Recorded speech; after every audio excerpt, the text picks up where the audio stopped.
Wonderful to have everyone here today for the session Ethical Youth Work Towards Social Justice.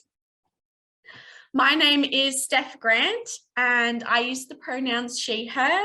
I'm zooming in from beautiful Pangarang country today up in northeast Victoria, and I'm really excited to be emceeing this session for today. The global pandemic has highlighted social injustice and inequality across the world, as well as closer to home. How should the code of ethical practice for the Victorian youth sector be updated for a safer and more equal society based on human rights? How do we include the child-safe standards and reportable conduct, social media, disability self-determination, and trans and gender diverse young people? I would like to just place a content warning here. This discussion may include mentions of abuse, violence, ableism, transphobia, and homophobia. The format for today's session is that we will start off with several incredible speakers, all with just so much expertise and knowledge within this area. They will share their thoughts and just some really great things about this topic. This will then be followed by a Q&A. So the questions can be submitted via the Zoom Q&A function, which is at the bottom of your screens. You can submit those questions at any time. Okay, our wonderful speakers for today will be the Principal Fellow ISILC of Victoria University and lead author of the Code of Ethical Practice for the Victorian Youth Sector, Dr. Tim Corney. The Victorian Commissioner for Children and Young People, Liana Buchanan. The co-founder of Project ROCKIT, Lucy Thomas. And the manager of the Youth Disability Advocacy Service, Mija Gwyn. And finally, the program manager of the Zoe Bell Gender Collective, Starlady. Beautiful. I'm very excited for this session, and our first speaker for today and moderator for today is Dr. Tim Corney, who is an associate professor in the College of Arts and Education at Victoria University. He's a qualified youth and community worker and has lectured in youth and community work and youth studies for over 30 years at numerous universities in Australia and overseas. He's the author of the Victorian Youth Sector Code of Ethical Practice and the Commonwealth International Code of Ethical Youth Work. He is a founding executive member of the Professional Youth Workers Association and is currently its deputy chair. I'm really excited to hear all the speakers today, and I'd like to hand over to Tim Corney now. Thanks, Steph, very much for that introduction. Very comprehensive, thank you. My name's Tim Corney. I use the he, him pronouns, and I live and work on the lands of the Wurundjeri people of the Kulin Nation. And I pay my respects to their elders past, present and emerging. And I'm really looking forward to talking about the Code of Ethics. And just to give a brief introduction before the other speakers have a chance to talk, and then we're going to have some questions. So I'm really looking forward to it. So I hope you've all got your code of ethics with you. I carry mine wherever I go, of course. It's very important for my work as a youth worker and informs everything that I do. And I hope as people who work with young people that it informs your work as well. 15 years ago, over 15 years ago, we started to think about putting together this code of ethics, the Victorian Youth Sector Code of Ethical Practice.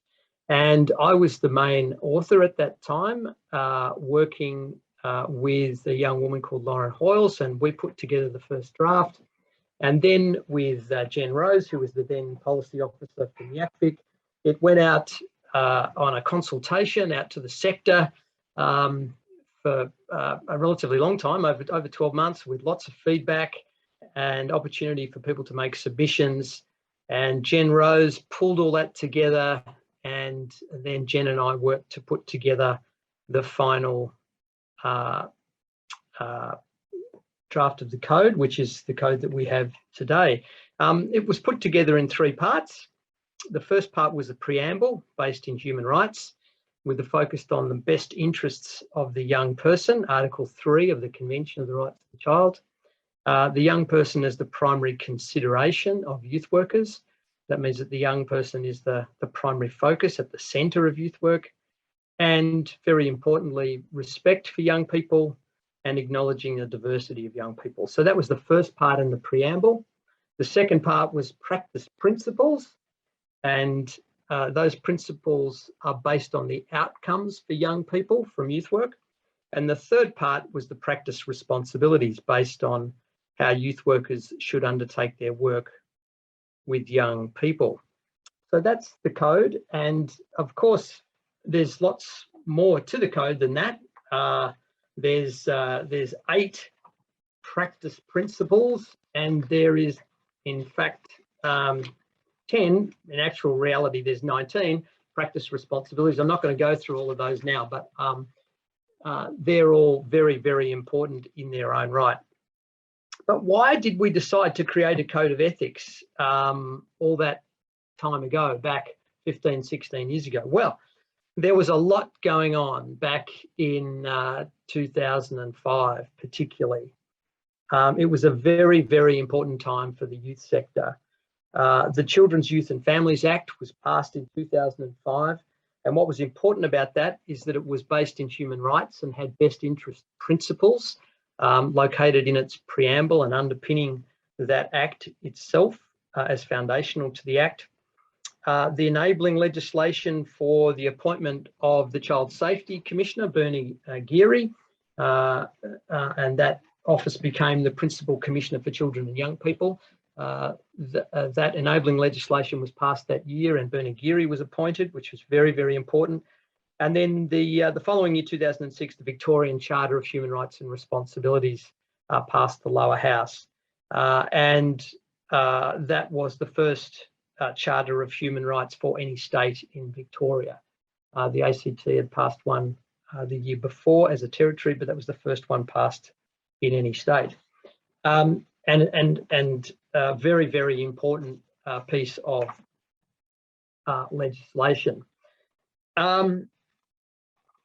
So why a code? Well, Bernie Geary, after his appointment as the Child Safety Commissioner, made a speech at the AGM of the Youth Affairs Council where he said the youth sector needs a code of ethical practice. And he called on the code, and particularly on YACVic, to facilitate that process. And so we did. Georgie Ferrari, the then CEO, established a committee for the professionalisation of youth work, of which he asked me to chair.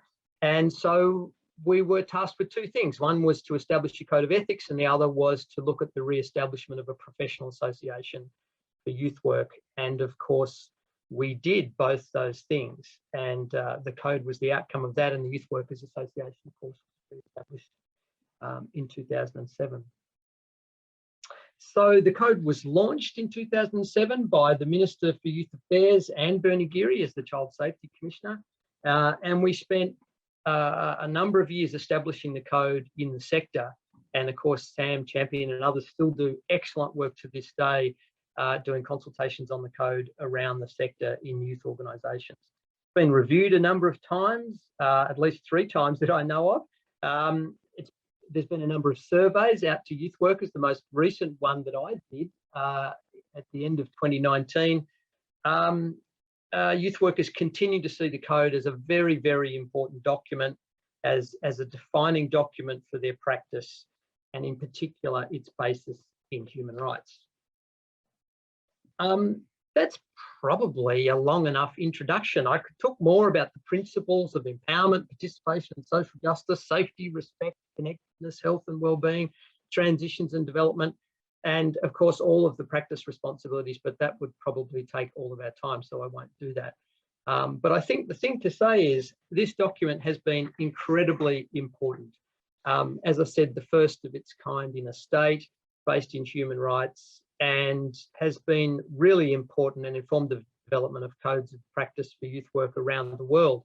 There are 35 different countries at the moment who use part of our code in their code, and it's influenced the establishment of their code. So our code's been really, really important beyond Victoria in the rest of the world for work. with young people. Okay, so I think that's probably about it. I think we're going to talk about now is what might be missing and what can we add to the code. And I think that's a really important conversation. I think it's always time to review things like codes of ethics. It's always time to think about what more can be done and what more can be added. And so that's part of our conversation today. So I'm going to hand over now to the Principal Commissioner for Children and Young People, Liana Buchanan, and she's going to give the next part of this session. Thanks, Liana.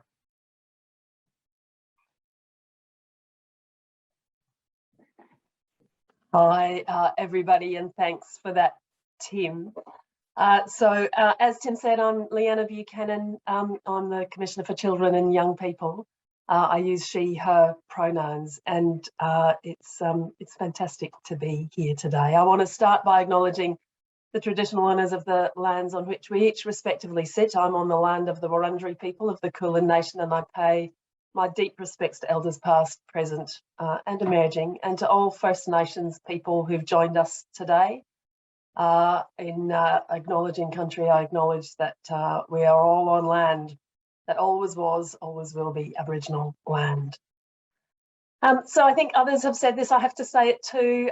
This is an incredible thing, and good on YACVic for getting the whole conference online. Wouldn't it have been amazing to be together? I kind of wish I could have met my other panelists properly and kind of had all of the good things about face-to-face events, but those will happen again in the future. For now, it's just fantastic to be here. And thanks, Tim, because that kind of little history of the code told me things I didn't know. I had no idea that Bernie, who's my predecessor, had a role in kind of, you know, prodding people for the code. So that was fantastic to hear. And also to kind of hear, again, I knew this, but I wasn't in the youth sector around the time that you were describing, 2005, 2006. In fact, I worked in government. I was working on the Charter for Human Rights, amongst other things. So to kind of think back about all of those different pieces falling into place, it makes a lot of sense. And it makes sense then when I look at the code, because the first thing that I think of when I look at the code, and I speak not as a youth worker, right? In fact, some of what I have to say is very much based on what I view, what I observe in my role in terms of good youth work practice, but I don't have that expertise and knowledge myself. But when I look at the code, the first thing that strikes me is that there is so much in the code that is still relevant and that we need to keep pushing, not just within the youth work sector, narrowly defined, but more broadly across everyone who works with children and young people, frankly, in every setting. And I'm going to come back to that. As you've just described, Tim, the code is so squarely located, so squarely placed in human rights, in the Charter for Human Rights, in the Convention on the Rights of the Child, other United Nations human rights instruments. It so clearly places emphasis on empowering young people, on supporting them to participate in working for social justice, in making sure that young people's human dignity and worth is respected. These concepts are all pretty close to my heart. We, the Commission, and I won't go into detail on this, but our legislation, the legislation that sets up my role and our powers and functions doesn't talk about rights, but we take a very clear rights-based approach. And in every function, every piece of work we do, whether it's advocating for policy change, whether it's scrutinising services for young people in out-of-home care or youth justice or involved with child protection, whether we're doing major inquiries that we are tabling in Parliament, every function leads me to see and often to call out that we see children as young people and young people too often still not treated as the bearers of rights, still not treated as beings with agency and the right to have a say in the decisions that affect them. One of the parts of my job is to regulate organisations in terms of how they meet child safe standards. There's a standard that is all about requiring organisations to have strategies to empower children and young people and support their participation. It's the single standard that organisations struggle most with and often have very little in place to do. So my first comment on the code is let's not move away from some of the core elements of it. They are more needed than ever. We have not made the kinds of shifts that we still need to as a whole community, not just the youth sector, not necessarily even specifically the youth sector, but there's incredible potential in this code, I think, to do more, to enliven it and promote it and build its use and application well beyond people who identify as youth workers, so that it actually is used and picked up by anyone who works with young people in any setting. That said, we've all been asked to talk a bit about how the code can be strengthened and updated, and I'll offer a couple of thoughts. The first thing I'd say is that I think there's no question COVID has exposed and widened existing inequalities in our society. This has been really clear to us in our work with children and young people about how they've been affected by the pandemic. It's been pretty clear that in lots of cases, the needs and interests of young people have been something of an afterthought as we kind of scrabble to deal with the virus. But when we talk with children and young people, and many of you will have seen this as well, is that whilst many are negatively affected and mental health impacts in particular are pretty devastating, the impacts of the pandemic have been more significant and more extreme for those who experience some kind of disadvantage or marginalisation before. And I won't go through all of the ways in which I've come across young people who already experienced poverty, lack of safety, discrimination, marginalisation, and the many, many ways in which that has been compounded during the pandemic. So my point is, if we ever thought we could understate the significance of inequality and disadvantage, we were probably wrong. And we certainly can't afford to do so now. Working with young people has to be explicitly about, in part, addressing structural inequity as it impacts the young people you work with. My second point is connected. The code very clearly recognises the need to respect diversity. And we might hear some more of this from some of the other panellists, but I reckon we've moved beyond respecting. I think the requirement today, and I see lots and lots of youth workers and others do this, the requirement today is about celebrating, it's about nurturing, it's about embracing and valuing diversity in all of its forms, again, while at the same time actively challenging some of the structural drivers of discrimination. Third, and I think I just mentioned, I regulate organisations in terms of how they are implementing the child safe standards. And those standards, which all of you will know about, are really about preventing abuse in organisations. And in the time since the period Tim described, there's no question we have learned much, much more as a society about abuse of young people in institutional settings, both through the Royal Commission into Sexual Abuse and the Parliamentary Inquiry, Betrayal of Trust Inquiry here in Victoria before that. We've learnt more about the prevalence of abuse, the tools used by those who abuse, and the impact on those who are victims of abuse. I guess part of my message is we would be foolish to think that abuse is a matter of in institutions is a thing of the past. In my reportable conduct role in the past 4 years, I've received over 7,000 reportable conduct allegations. So unfortunately, the concept that abuse by workers in trusted positions of young people, unfortunately, I can tell you that is still happening. I also have to tell you that if we think that only happens in the kinds of settings that most often hit the headlines, churches, private schools, and so on, unfortunately, that is not the case. So the work that we need to do to keep building our understanding and to keep tackling grooming behaviour, manipulation of the power dynamics between workers and young people, all of that is still something that we need to keep developing. Now, again, the code addresses some of this well and truly. It talks about professional boundaries and the importance of safety. But I think the reality is we have learned a lot in the last probably 10 years about this and about how much work we need to keep doing to make sure young people and children are safe. And I think that could be built up. The last point that I will make very quickly is about Indigenous young people. And again, the code very clearly references the need to recognise Indigenous people and their rights. But again, I think this is an area we've moved further. If I look just at the child safe standards that we administer, those require organisations to work in a way that delivers cultural safety.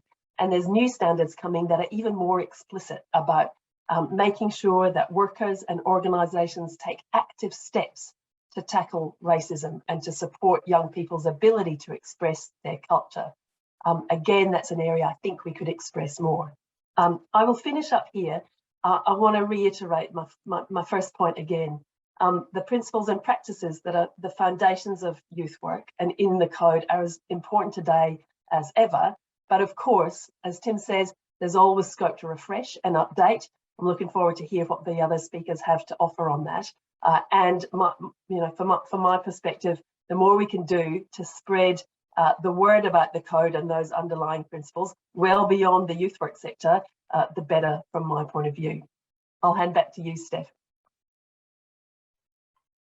Wonderful. Thank you so much, Liana and Tim. Those were some incredible words, and it was really fantastic to hear about the beginnings of something so important and thinking about how it's applying to modern times. So how it's applying to now and how we can change it to suit that. That was really interesting. So thank you so much for that. The next speaker that I'd like to introduce is Lucy Thomas. She is the co-founder and CEO of Project ROCKIT, Australia's youth-driven movement against cyberbullying. Lucy Thomas has dedicated her life to making the world a better place for people and with young people. Throughout a 15-year journey building Project ROCKIT from the ground up, Lucy has worked with hundreds of thousands of school students all over Australia, and today serves on the global safety advisory boards of Facebook, Instagram, and Twitter. So thank you so much. Over to you, Lucy. Thanks so much, Steph. I want to start by introducing myself. My name is Lucy and I use they and she pronouns. I'm coming to you today from Wurundjeri Willam country of the Kulin Nation, and I want to start by sharing my deep respect for elders past and present and emerging leaders as well. And I want to send out a big warm welcome to all of the Aboriginal and Torres Strait Islander people joining us today. Doing the work that I've been doing for the past 15 years around tackling bullying, hate and prejudice, I think it's really important to reflect on and centre the staunch advocacy and activism of Aboriginal elders and leaders who continue to battle and fight against the continuing history of bullying, hate and prejudice on the country that we're on. So I want to start by centering that and really honouring their resilience and great strength. I have an interesting kind of connection to this development and evolution of the code and ethical issues in youth work. My career started out by absolute accident around the time that the Code of Ethics was being developed. Back in 2006, I launched a small community project with my little sister to tackle bullying, not intending to start an organisation, but because I'd just finished school and was absolutely fed up with seeing the way that bullying as an umbrella term for all of the forms of discrimination and violence, I think, that we see in school. So I'm talking, racism, homophobia, misogyny, transphobia, and general, aggression and nastiness anyway. We were sick and tired of seeing the way that this had affected the lives of our peers growing up. And I don't know if anyone else can relate to this, but, it's like, you compare the energy levels and confidence of people starting out in year 7, their willingness to put their hand up in class and reach out and try and connect with new people and try new things. And for some people throughout high school, you watch the way that being discriminated against and targeted actually makes you withdraw, from who you really are. And so we finished school and saw that some people were equipped to step out into the world and make the world better, whereas others seem to honestly drop off the face of the earth. So we decided that, well, first of all, that sucks. But secondly, as school students, we were also frustrated by the way that we were engaged with on the issues that affected us most. It's like people used to come to our school and inspire us or lecture us, or when it comes to technology, maybe terrify us. And those tactics didn't motivate us to challenge bullying, and they didn't equip us with the skills to actually do anything about prejudice in this world. And so we decided, you know what, we're going to get out there. We're going to just run some workshops in a handful of schools. Let's see how it goes. Let's put these conversations squarely in the hands of young people. And much to our surprise, what started small has grown. 15 and a half years later, Project ROCKIT has reached over 500,000 young Aussies and grown into Australia's youth-driven movement against bullying, hate and prejudice. So the reason I share that context, for me, I've had the opportunity to learn from hundreds of thousands of school students over my career and my adult life. In fact, I'd say I've learned more in the 12 years that I was a Project ROCKIT presenter than I ever learned in the 12 years that I was a school student. So go figure. But one of the things that really intrigues me, that, you know, mirroring the growth of the movement that we've built alongside the evolution of issues emerging and existing in youth work, is the explosion of technology that we've seen throughout this time. So back when we launched Project ROCKIT in 2006 and the code was being developed, Facebook had been earlier launched in 2004. So just to give you a bit of context as to where the world was at, Facebook's in diapers. We don't have Instagram, Twitter, TikTok, any of these forms of communication yet. We tend to carry around a phone that is used to make phone calls and maybe send text messages and play Snake, and not a lot else, actually. So it's quite incredible seeing the way that technology has created great avenues for participation and civic voice, as well as great challenges when it comes to navigating young people's rights. So I can see here an opportunity to think about three key functions of technology in the context of young people's rights and anyone's rights for that matter. The first is that technology can be an enabler for the provision of our rights. Technology can be a vehicle through which we access our education or health services or community.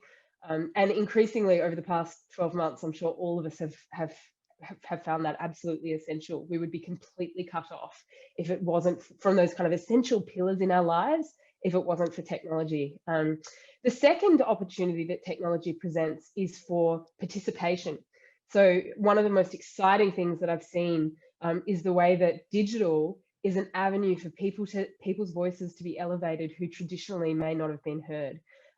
Anyone who has a well-curated Instagram will agree that this is a great way to see diverse voices front and center, a great way for us to be learning about the Aboriginal history of the land that we're on. You know, we're democratizing voices in that sense, even if we didn't have any of that learning throughout high school.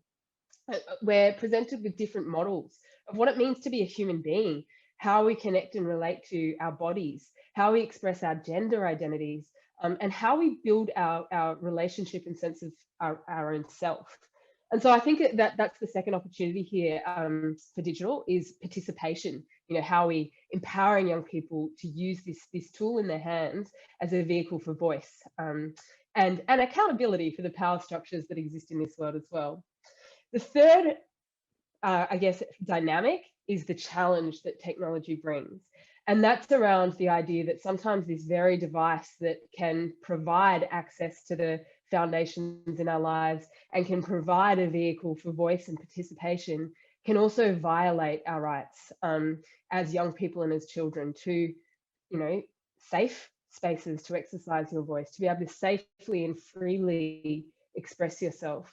Sometimes young people online are exposed to predators and various forms of digital abuse. And unfortunately, what we do see at Project ROCKIT is that because these risks are very real and very grave, often they tend to be the central focus of adults in a young person's life.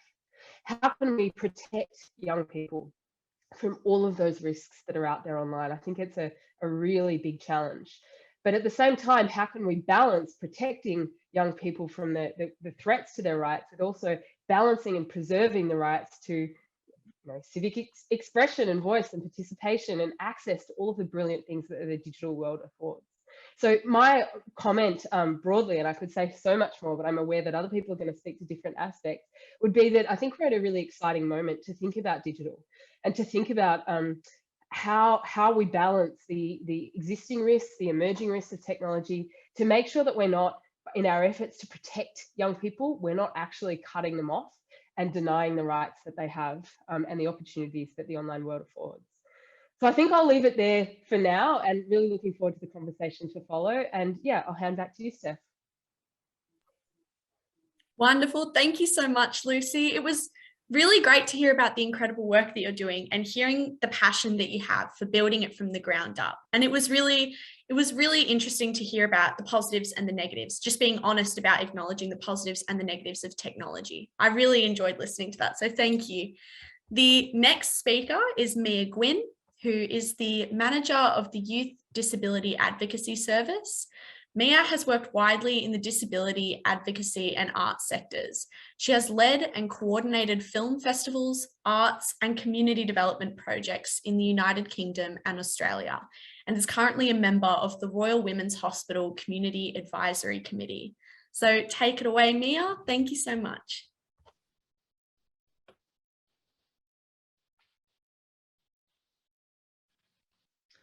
Thanks so much, Steph, for the introduction there.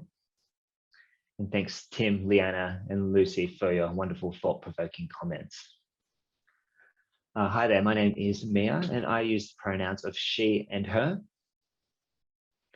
And before I do get started, I would like to acknowledge that this session is taking place on Aboriginal land, the Bunurong, Wurundjeri, Woiwurrung country. I pay my respects to elders past and present, and to any Aboriginal people here today. Sovereignty for these lands has never been ceded, and there is no justice without First Nations justice. In the context of the topic that we're speaking about today, it's really crucial for us to recognise the importance of self-determination for First Nations peoples. It is our responsibility to work together to ensure that we support that self-determination. This always was and always will be Aboriginal land. I'll give a visual description of myself now. I have short red hair. I have fair skin. I have glasses on, and I have a bright rainbow sweater. It's multicolored with different patterns all throughout it, geometric shapes. I am the manager at the Youth Disability Advocacy Service, or YACVic for short. If you're unfamiliar with the organisation, it's an advocacy service that provides advocacy for disabled young people between the ages of 12 to 25 throughout Victoria. We provide individual advocacy, as well as systemic advocacy for disabled young people. We also provide some leadership programs for disabled young people and some sector development work as well, capacity building for the youth sector.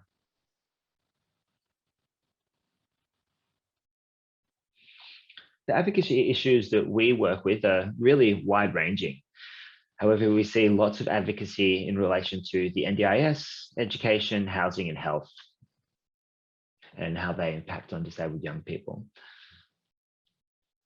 So I'll now go through some thoughts I have about how we can update the code of ethical practice for the Victorian youth sector to ensure that disabled young people are at the centre of developing those solutions for their cohorts and for their communities. But firstly, well, why is this important? Well, we know that in Australia, the disabled people experience significant exclusion and disadvantage, more so than in comparable developed countries.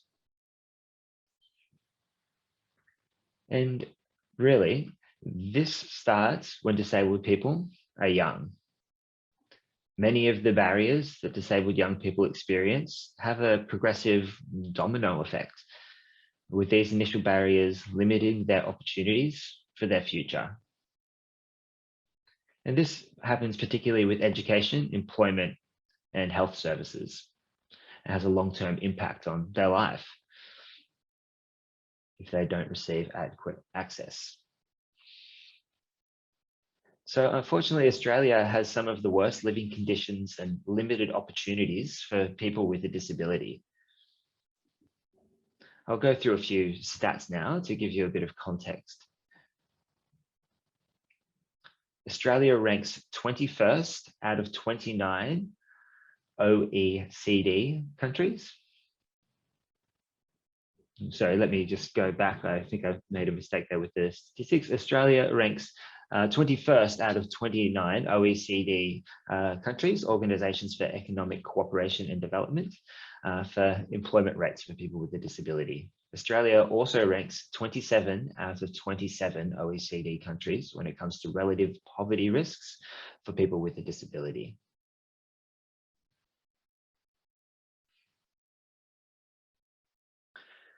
We also know that disabled people, particularly women and gender diverse people, experience higher incidences of violence and abuse. Disabled people also experience poorer healthcare and health outcomes, and that's across a range of different measures. So, I would usually avoid starting out my talk with points that focus on the negative experiences of disabled people. Both YDAS and personally as a disabled person, we like to take a strengths-based approach that focuses on disability pride and on the many outstanding achievements and self-advocacy of the disabled young people that we work with. However, I think it's really important that we really understand that as resilient and creative disabled young people, they are confronted with significant barriers here in Australia. We have a collective responsibility, especially in the youth sector. We have a responsibility to dismantle these barriers. These barriers are created by society, so I think that it's only fair that we take responsibility and work together to dismantle them, instead of placing the burden entirely on disabled young people.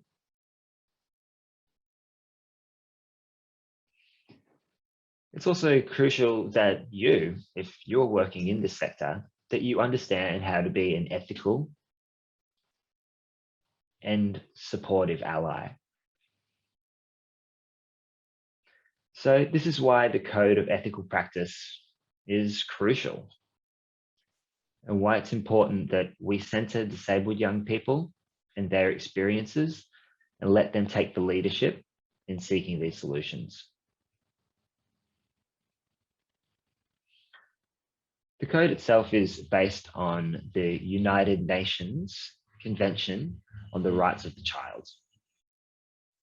And the 4 core principles of that are non-discrimination, in the best interests of the child, the right to life, survival and development, and the respect for the views of the child.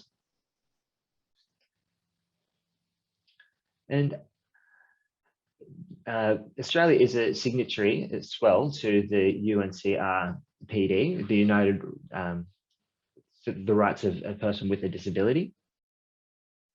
And a really important point there that I'd like to expand upon is Article number 24. It speaks to the involvement in decision making. So nothing about us without us. And this ties in with the Code of Ethical Practice when it says that young people are the primary consideration. We need to make them central to all of our work. And we need to ensure that they're taking the lead. We need to make sure that they are at the forefront of the work that we do and that they're taking the lead in finding these solutions. So as youth workers, we need to think really deeply about this and what this means for different groups of young people, including those with experiences of intersectionality and different kinds of experiences of marginalization. So as youth workers, we're really ideally positioned to be allies and supporters for disabled young people and other young people experiencing marginalization. However, we need to recognize the privilege that each of us have. Even those of us who experience some kind of marginalizations ourselves. Often we have certain privileges in certain contexts when compared to other people. So it's essential that we don't make assumptions about the experiences, needs, and desires of other people, even if we have some lived experiences in common. That actually ties in with one element of the Code of Ethical Practice, which talks about the anti-oppressive practice of non-discrimination, equity, and self-awareness. I'd like to give you an example of from my personal life, if I may. So a few years ago, I went to a conference that was created and led by Deaf First Nations people. So at the conference, I was having a chat with some of my friends. One of my friends is both deaf and Aboriginal, and I asked them the question. I said, which services do you preference? Do you prefer to go to a service that has Auslan interpreters, that is deaf friendly, has those sorts of access provisions, or do you prefer to go to First Nations organizations? And I asked that question because I thought, well, many deaf people in conversation, they think it's important to access services that are able to provide language, interpreters, captions, whatever it might be. So I asked this same question to my friend, what is your preference? And they said quite clearly that they would preference going to a First Nations led organization because there's cultural safety there and there's a sense of connection. And so that sort of connection really beat any kind of access, which was quite different in stark contrast to my context as a white deaf person. So there is privileges that I have. Yes, I am disabled. However, I do need to acknowledge the privilege I have as a white person. It shows why it's really important that we don't make any assumptions about disabled young people's experiences in our work, particularly if they have intersectionality or are facing marginalization.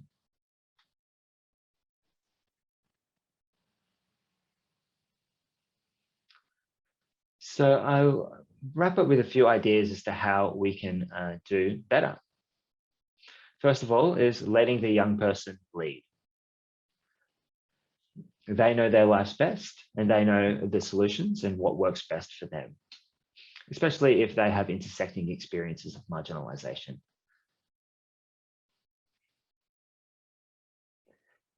It's really important that we are able to support the disabled young person to lead and fight against those barriers, making them visible and giving them the space. And I'll finish now with one of my favorite quotes, which is by an Aboriginal activist in Queensland by the name of Auntie Lila Watson. And Auntie Lila says, if you've come here to help me, you're wasting your time. But if you've come here because your liberation is bound up with mine, then let us work together. So that's it from me. I'll hand over now to Starlady. Thank you. Wonderful. Thank you so much, Mija. It was really fantastic to hear about both, thank you for sharing your personal experiences as well as your experiences through your work. I found that really eye-opening, and the words "nothing about us without us" really resonated with me, and they really stuck out. So thank you so much for sharing. Next up, we have our final speaker for today's session, who is Starlady. She is the program manager at the Zoe Bell Gender Collective, a Victorian-based trans and gender diverse advocacy organisation. Her work as a social justice advocate is underpinned by the human rights principles of equity and freedom of expression. She is passionately committed to addressing discrimination and prejudice within our society through her work in advocacy, education, training, and community development. Thank you so much, Starlady. I'll hand over to you now. Oh, thank you for having me here today. Today I'm coming from Jaja, Warang and Tangarang country, and I'd like to acknowledge the traditional owners of the country here, and in particular, because this is, I'm coming from the Zobel Gender Collective, which is a trans and gender diverse organization. I like to acknowledge sister girls and brother boys and broadly First Nations LGBTIQ people who've been impacted and ongoingly impacted by colonization. I'm the manager of the Zobel Gender Collective, and I identify as a trans woman or as a trans feminine. In terms of like today, looking at this, the ethical code of practice, one of the things that I think it's really important to be aware of is that sometimes we have sort of like these really broad principles like of inclusive practice and how to support diversity. And we just sometimes names in our codes and works will support diverse communities. But that doesn't necessarily mean that people know how to implement supporting diversity. And it doesn't also necessarily take into account that sometimes our own biases or society's biases can really inhibit people from implementing, or broadly, they just might have like a lack of knowledge around that. And so when we talk about diversity, I think we've got to work with different communities and like actually come up with specific practices and principles in working with those communities and how we should sort of like uphold that. In terms of, I want to be talking about two things broadly today that I think we need to be in the youth sector, be really aware of. And some of that will be around trans and gender diverse young people, and some of that will be more broadly around working with LGBTIQ people. Specifically, I want to start off by talking about some of the things that impact trans and gender diverse people, high rates of discrimination and verbal abuse or physical harassment, but also we know from writing themselves in research that young trans and gender diverse people didn't necessarily have a lot of autonomy around their gender affirmation. And so we saw in that report that something like 76% of young trans and gender diverse people felt like their social affirmation was denied, controlled, or delayed by others. And so social affirmation might include things like changing your name and pronouns. It might be around changing your gender presentation. It could be around the amenities that you're going to access. We also saw that young people felt like their legal affirmation was, 84% of them felt like their legal affirmation was controlled, delayed, or denied by others. And that can include sort of like existing laws. Legal affirmation could be around legally changing your name or changing your gender markers on your identification. We also saw really high rates of young people feeling like their medical affirmation had been delayed, denied, or controlled by others. And so we saw 83% of young people feeling like they didn't have great access to puberty blockers. So what we're seeing here is only 17 to 24% of young trans and gender diverse people feel like their gender affirmation was easily affirmed by others. And so we're seeing this incredible lack of choice and empowerment around trans and gender, our own destiny, our own control of our identities, our futures, how we're seen in the world by others. And this has an incredible impact on trans and gender diverse people's mental health and well-being. And so what we're talking about is society is broadly pathologizing young trans and gender diverse people. Pathologize means to view or characterize as medically or psychologically abnormal. We all need to be aware of pathologization and how it is impacting trans and gender diverse people. And so when we're working with trans and gender diverse young people, we've really got to be thinking about how do we support them to have greater independence around their gender autonomy. We need to be validating them. We need to be affirming their gender identity. We need to be advocating for them and empowering them in that choice, and being aware where we might be colluding with either institutions or families in and around denying their identities, because that is causing trans and gender diverse people incredible harm. In particular, talk about, you know, in terms of medical affirmation, trans and gender diverse people, we do not have control over our own bodies. It is controlled by a medical industry, and often, you know, in particular, trans health is led and controlled by cisgender medical professionals, not by trans and gender diverse people. And we need to change this, you know, to move forward. I would also now talk about, because I think when we're talking about gender autonomy, we're talking about often talking about also about young people and their families. But I want to open this part of the conversation up more to talk about LGBTIQ young people and family of origin or carer violence. And I would say broadly, sometimes we're not doing so well in and around identifying this within our society or within service provision. Firstly, I think I want to acknowledge that homophobia, biphobia, and transphobia and discrimination against people with intersex variations, you know, are drivers of family violence. And this often leads to family rejection or abuse towards LGBTI young people because of their identity, which can lead to things like acute mental health crises for young people, including hospitalization. It can lead to young people engaging in self-harm or suicidality. And what is really concerning in our society is that we don't necessarily view this the same as other types of family violence. What people are often saying is that actually, oh, this is a coming out story. Or I often hear these things about families abusing young people around their identities, and the people are just, you know, workers, including youth workers, are just going, oh yeah, the family's not very accepting. I think what we need to do is we need to understand that heteronormativity and cisnormativity really impact how we view this type of violence, and that it needs to change. We need to name this as family of origin or carer violence. And we, you know, I think in particular, you know, I'm seeing ZGBC is working in a lot of different sectors, including the care and protection sector.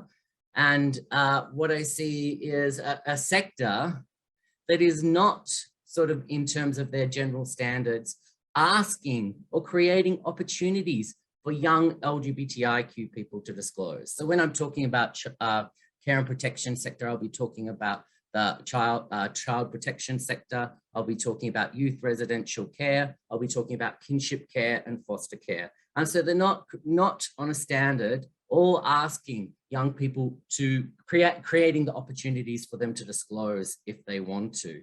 They're not screening families for homophobia, biphobia, transphobia, and this is creating incredibly risk for LGBTIQ young people. And I'd broadly say with working with that sector, they're still not being able to identify LGBTIQ family of origin violence for what it is.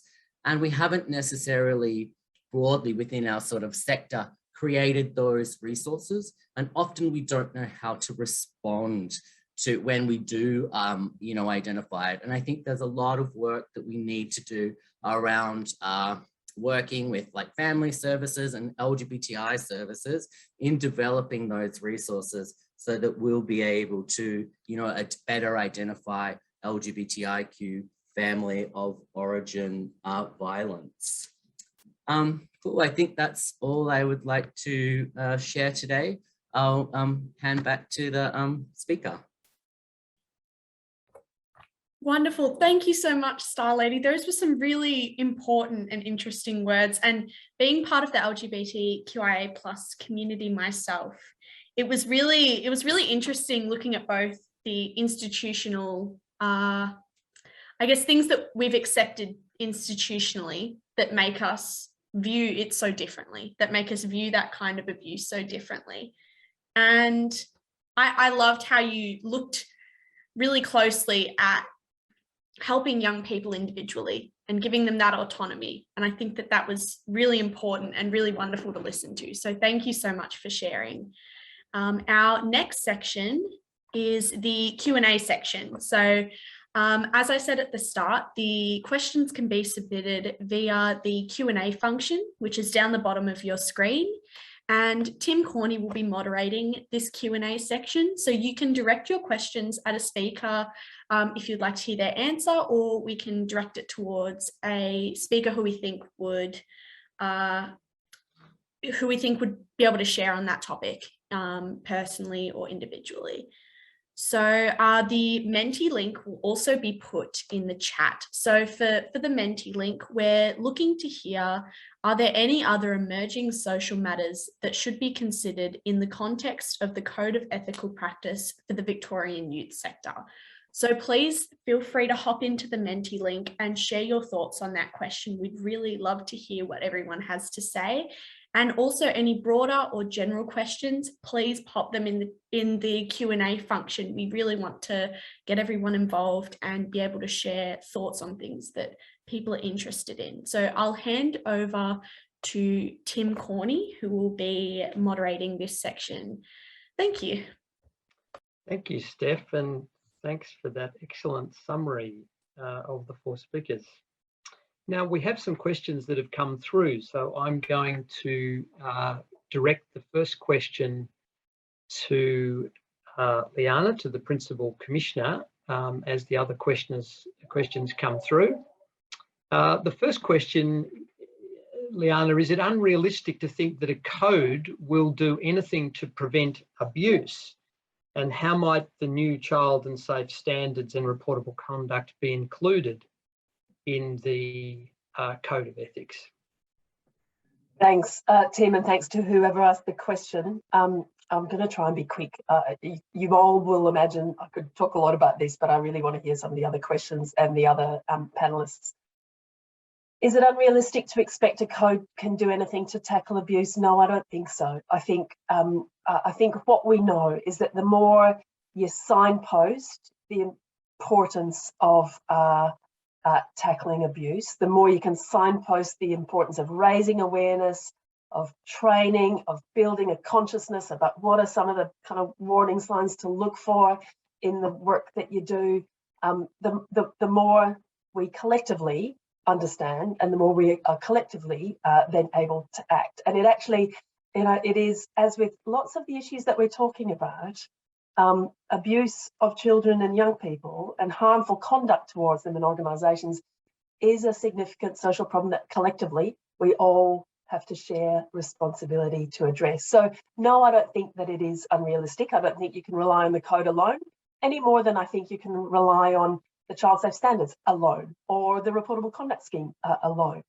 In terms of how I think the scheme and the standards could be built into the code more, I guess I think there's potential to draw more explicit connections between them, to kind of include more in the code or in the accompanying guidance around the code about what child and youth safe practice looks like, about what that looks like in the context where relationships between youth workers and young people are really important, but what that means in terms of supporting and testing and checking for safe, appropriate kind of relationships. So I'll stop there. There's, as I say, lots more that I could say about it.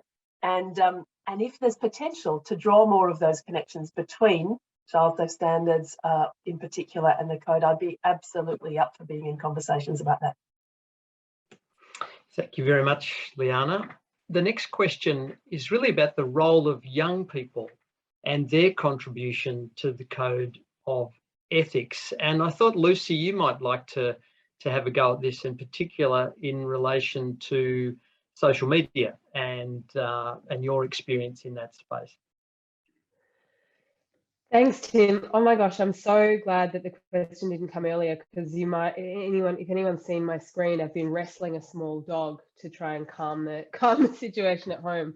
But yeah, I'm excited to think about the possibilities for not just youth participation, but real co-design, true co-design in developing future iterations of the code. I think that one of the things that we see a lot in youth-centered policy is that young people are brought in for a particular point in the design of a new kind of policy piece. Usually it's at the very end. So I'm sure everyone's seen one form or another of this where, you know, we design what we think is a really robust and awesome, very well thought through, evidence-based and consultative piece of policy. And then we get to the last chapter and it's already gone through professional review, but we realize that, oh, we should probably ask young people what they think as well. And at that stage, it's sent out to communities of young people who give fantastic feedback, but it's actually too late to change the policy because we've depleted all of our resources and we've decided on our direction and our agenda, and the changes that can be made tend to be very surface.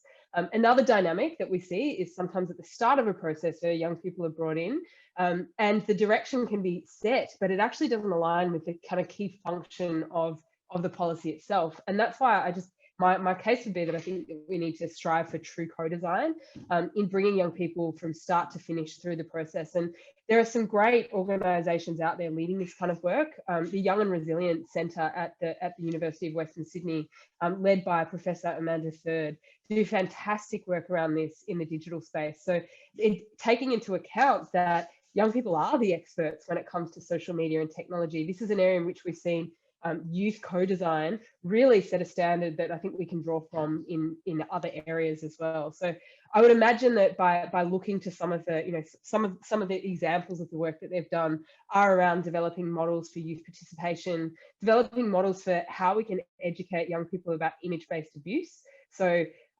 yeah, which often is designed to protect young people, the kind of policies and legislation, but actually they end up inadvertently harming young people. As well as the broader kind of rights framework that they look at the University of Western Sydney. So yeah, I think co-design is where we should be looking as best practice. Thanks, Lucy. That's great. The next question is for Mija and is really talking about the rights of young people with a disability leaving care, and wondering if you'd like to respond to that, Mija.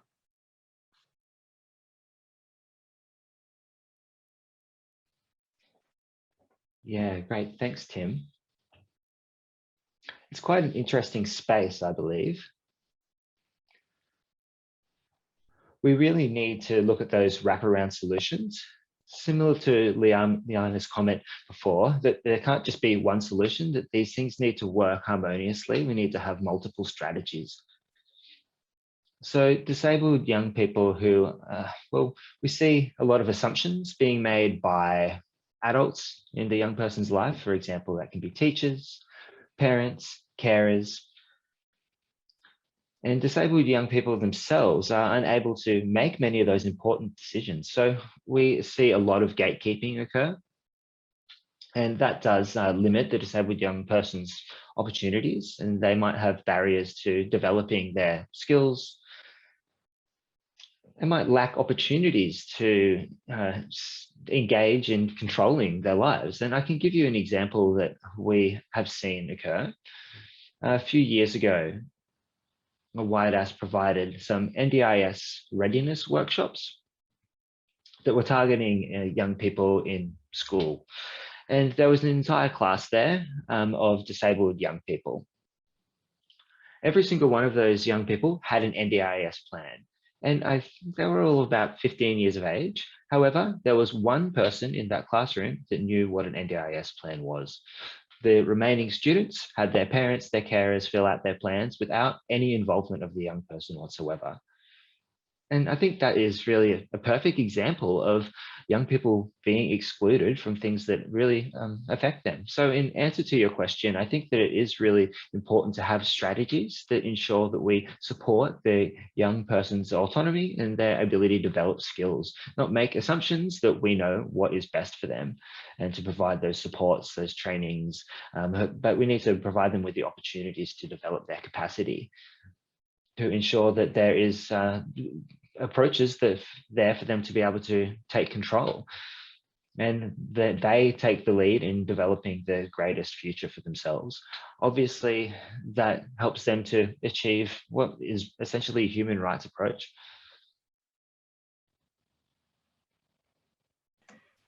Thank you, Mia. That's excellent. Thank you. The next question is for Starlady, and there's two questions here. One relates to out-of-home care and builds on Mia's response, and that's in relation to discrimination, particularly homophobia and transphobia in out-of-home care, and how youth workers and out-of-home care organisations can better safeguard young people in those out-of-home care places. And the second question is more general, but it relates to the medicalisation of young people, of youth workers, sorry, in working with young people, and whether you might be able to respond to that, Starlady. Firstly, I think in terms of like out-of-home care, we've got to, like, you know, when especially I guess kinship care and foster care, we should be really screening families for homophobia, biphobia and transphobia. And we also need to be creating, like I said, a standard practice should be creating opportunities for young people to disclose their LGBTIQ identity if they so wish. And we should be letting all of our clients know, you know, consumers know that they have rights in terms of anti-discrimination and where are the pathways if they experience discrimination and abuse. I think LGBTI people, especially young people, can be so used to abuse and harassment and discrimination that we can sort of like have a really low bar. We need to let young people know actually there's a really high bar and that is not tolerable anywhere within their care. And so what are the complaints pathways that they use? And then I think we need to also be providing resources for workers, but also for anyone engaging in sort of foster care and kinship care. This is how you support an LGBTI young person. You actually have a responsibility, both ethically, you know, and legally, to make sure that you're being like inclusive and you're respecting the rights and autonomy of those, you know, young people. But, you know, sometimes we're not necessarily yet at the place where we're giving workshops to carers in how to support LGBT young people. And I think we need resources for them to be able to do that. And I don't think that's has yet sort of like been developed. And we also need better resources for people how to identify what is LGBTIQ family of origin violence. And I think developing those resources will really help, and how to address it once we see it. I didn't really understand the question around medicalization. I can't hear you. Sorry, Tim. I still can't hear you. Your sound's not on. Oh, sorry. It's a long question, so I'll try and read it again. Speaking about medicalisation and how that applies, I'm curious about how, Starlady, imagine we can build ethical youth work practice in workplaces for youth workers, particularly in medical spaces.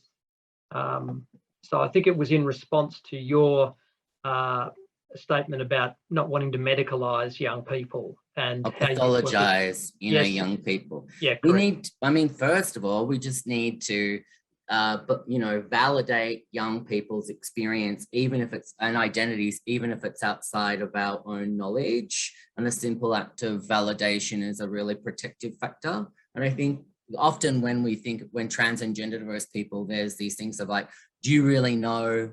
Are you sure? You know, and we just need to be asking, whenever you're working with trans and gender diverse people, are we asking the same question of cisgender young people? If we are not, then you're potentially pathologizing people. And I think with young trans and gender diverse people, we just need to empower them as much as we can for them to know their rights in terms of legally affirming their gender identity or even medically affirming their gender identity. Giving them information, resources, and linking them into trans affirmative services. And sort of like calling out pathologization when we see it. And I think there's like, sometimes we can collude with families. I see that a lot in the sort of LGBTI sector, professionals colluding with families. And you would just be like, we have to self-reflect. And we have to go, am I supporting the autonomy and choices of a young person in affirming their gender identity or affirming their sexuality? Or am I, trying to control or minimize their sort of like experiences or identities? Thank you. That's excellent. Thank you, Starlady. This is the last question. I'm sorry, because we're running out of time. And I think I'll address it to Liana as the Principal Commissioner to close for us. And the question is really about the role of a professionalisation of the youth sector, and really the role of a professional association for youth workers in promoting ethical practice and in promoting particularly the code of ethics to the sector. Big question to ask a non-youth worker. I might very quickly just follow on from Starlady's answer about, because I think some of that question was about how do you promote some of the parts of the code and ethical practice in non-youth work settings, so in health or other settings. And I just want to give people a tip. The child safe standards apply to most of those settings, most health services, a whole range of different, by law, they must comply with the standards. And so you can use the standards as a bit of a hook. Doesn't completely cover all of the aspects of the code in no way, but there's some really important parts that do, including the focus on empowerment. So just wanted to throw that out there. On this question, I'm not going to comment on whether I think there should be a requirement to meet the code. I think the more that can be done to promote the code, as I said in my comments, to keep it very live, to keep it a living, breathing, developing concept and set of kind of guidance for people. However that is best done, we need to keep kind of working on it. As I said, I think there's so much in the code. We've talked a bit about the ways in which it might be strengthened and built on, and I would absolutely support that. But I think as a sector, the youth work sector has in the code such an incredibly strong platform, and it's a platform that actually does set the sector ahead in terms of sound, sensible, effective, socially just ways of working with young people. So really, in kind of, finishing, I just encourage you all to think within your organisations and within your peak body, YACVic, and beyond about how you can keep building on that, because it's such a strong foundation. And the more you can build on it, both within the youth work sector and beyond it, the better off young people will be, in my view. Thank you, Liana, and thank you to all the panellists. And I'll hand back to Steph now. Wonderful. Thank you so much. I'd just like to say an absolutely massive thank you to all of our speakers and our moderator, Tim, today. It was just the culmination of all of the expertise and all of the experience that people had. It was really interesting to listen to and very important discussions as well. One of the key things that stuck out to me was the emphasis on autonomy and individualism. And I thought that that was really important, since the code is kind of an all-encompassing code, but at the end of the day, we need to look at people's uniqueness and people's individuality. And it was just so interesting to hear, and hearing how it would apply to me, even as a young person and not being fully aware of that code of ethics beforehand. I would like to also direct you guys to the Menti link again. So the question is up on the screen, and as you can see, the answers are coming through. Please feel free to put in your thoughts here. We would really love to hear them. And yeah, so thank you so much to everyone for coming today. It was really incredible to have everyone here today listening to these amazing words. Yeah, it was just, yes, very enlightening and eye-opening. So thank you so much to everyone for speaking. Thank you so much for attending. Now we have a 1 hour break. So you can all choose to take a rest, have some lunch, have some food, have something to drink, or you can head to a special Zoom session called How I Effed Up. So this is a really unique interactive opportunity with some experienced youth workers who are sharing their stories of their mistakes and, interestingly, what they learned. So it's going to be very open and honest, and I think a really cool opportunity to talk to such experienced youth workers. The link will be put in the chat, so you guys can feel free to hop onto that one. Either way, whichever option you choose, we'll be back at 12:15. And after the break, you can all choose from one of 3 parallel sessions, and they are Where Have All the Rural Youth Workers Gone?, Young People and Youth Justice, and Sexual Health and Healthy Relationships for Rural Young People. Thank you so much again, everyone, for coming, and for all of the speakers for sharing their amazing words. It's been a fantastic session and so much to learn in this time. So thank you so much, everybody. Have a great